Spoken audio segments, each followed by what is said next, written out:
Ashama akkam jirtu kabajamoo maatii chaanalii kiyya. Barnoota nama qabadhee jiru hubannoo waliigalaa yeroo hedduu karaa ogeeyyii fayyaas ta'e karaa hawaasa adda addaa yeroo ulfaa yookaan haati daa'ima gadaatti baatu yookaan gadameessatti daa'ima qabdu tokko yoo daa'ima ishee duraanii harma hoosistee rakkoo qaba kan jedhu laalchisee mee osoo ulfi garaa jiru daa'ima duraa yookaan daa'ima garbiraa harma hoosisuun rakkoo qaba moo hin qabu kan jedhu isin ibsuu barbaada. Mee akka armaan gaditti hordofaa. Hawaasni hedduun daa'imman harma hoosisuun carraa ulfaa'uu ni dhowwa jedhanii yaadu guutummaa guutuutti. Haa ta'u malee daa'imman harma hoosisuun carraa ulfaa'uu hanga ta'e ni xiqqeessa. Keessumaa firiikweensii isaa irratti hundaa'uudhaan amma sirriitti osoo ta'e dafanii hedduu osoo ta'e hanga ta'e carraa ulfaa'uu ni xiqqeessa. Akkasumas immoo ji'a 3 arfan jalqabaa carraan osoo daa'ima harma hoosanii ulfaa'uu xiqqaadha. Haa ta'u malee guutummaatti hin dhabamsiisu yookaan guutummaatti hin hambisu. Dubartoonni hedduun osoo daa'ima harma hodhanii ulfaa'u yookaan gadameessatti hafa jechuudha. Kanaafuu daa'ima harma hoosisuun gaaraantii miti akka hin ulfoofneef ulfaa'uu danda'u jechuudha osoo daa'ima harma hoosisanii. Yeroo hedduu haadholiin osoo daa'ima harma hoosisaa jiranii yoo daa'ima biraa ulfaa'an harma hoosisuu akka dhaaban gorfama. Garaatti si hafeera taanaan kan ulfooftee jirta taanaan daa'ima duraa harma guusida fiitii gaarii miti maal kan jedhanti jira jechuudha. Sababni isaas maaf akkas jedhama? Daa'imni sun yeroo harma hodhu haati sun hormoonii oksitoosiin jedhamu oomishti. Rifleksiin sun yeroo daa'imni harma sana xuuxu akka haati hormoonii oksitoosiin jedhamu oomishtu taasisa jechuudha. Kanaaf dhiiga haadhaa keessa hormoonni oksitoosiin dabala yeroo daa'imni harma xuuxu. Hormoonni oksitoosiin kun maadha? Akka ciniinsuun jalqabu kan taasisudha yookaan akka da'umsi eegalu kan taasisudha. Preterm birth kan jedhamu. Kanaaf osoo daa'imni gadameessa jiru yoo harma hoosisan daa'ima hangafa yoo harma hoosisan ciniinsuun dafee jalqabee yeroo malee jalqabee osoo ulfi ji'a 9 guutiin yookaan guyyaa 280 guutiin ciniinsuun dursee jalqaba. Preterm delivery yookaan yeroo malee deessi kan jedhamti jiru jechuudha. Agam dhugaadha jennee yoo ilaalle dhugaadha. Haati tokko yeroo daa'ima harma hoosistuu hormoonii oksitoosinii yookaan ni oomishti. Dhiiga ishee keessa ni dabala wanti kun. Haa ta'u malee dhugaan jiru garuu maadha? Hormoonii kana haati sun haa oomishtuyyuu malee yeroo daa'imni harma xuuxu hormooniin oksitoosin kun dhiiga ishee keessaa dabaluyyuu malee hanga ulfa torban 24tti gadameessi haadha daa'ima garaatti baataa jiru sun hormoonii kanaaf hin ajajamu. Receptorii hin qabu jechuudha.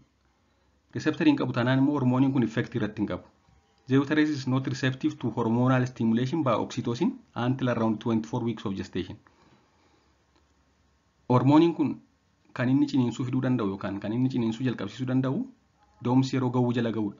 Yeroo da'umsi gahuu jala gahu gadameessi bakka itti hormoonii kana simatee keessummeessu yookaan ajajamuu eegalu qophaa'a jechuudha. Yookaan receptorii godhata. Kanaaf hanga ulfa torban 24tti gadameessi hormoonii kanaaf hin ajajamu waan ta'eef daa'ima hoosisuun rakkoo hin qabu jechuudha. Sababni isaas yeroo kanatti bakki itti gadameessi irraa hormooniin kun qabachuun hojii isaa dalagu yookaan receptor baay'ee xiqqoodha.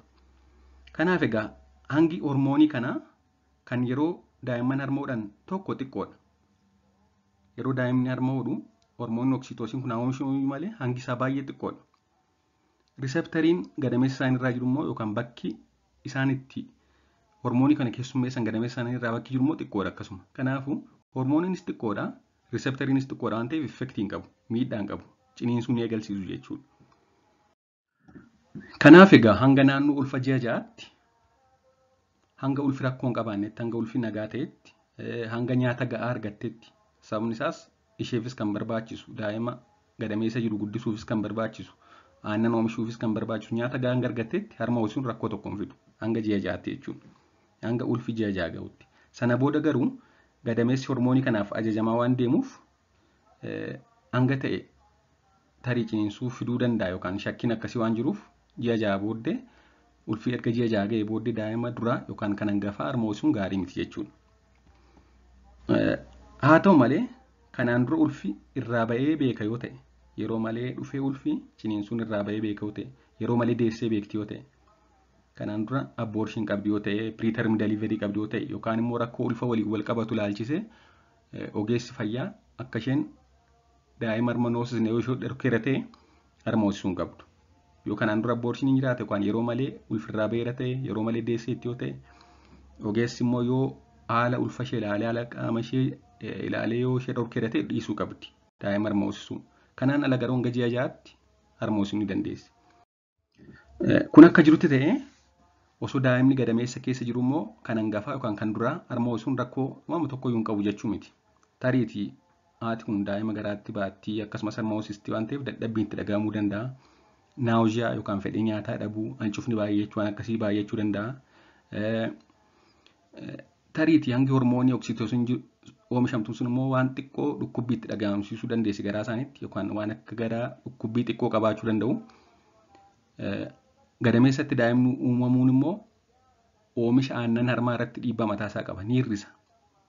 Harmi isaanii akka aannan gahaan oomishni ni taasisa. Akkasumas immoo haati sun overwhelmed taati. Garaatti baattii daa'ima hoosistii kanaaf yaadaa fi yaaddoo itti baay'atu kan overwhelmed taate waan ta'eef xiqqoo dhiibbaa qabaachuu mala jechuudha. Akka waliigalaatti egaa waa'ee osoo daa'imni gadameessa jiru kan duraa yookaan kan hangafa harma hoosisuu akka kanaatti qabadhee jira. Kanarraa barumsa gahaa akka argattan abdiin qaba. Turtii gaarii.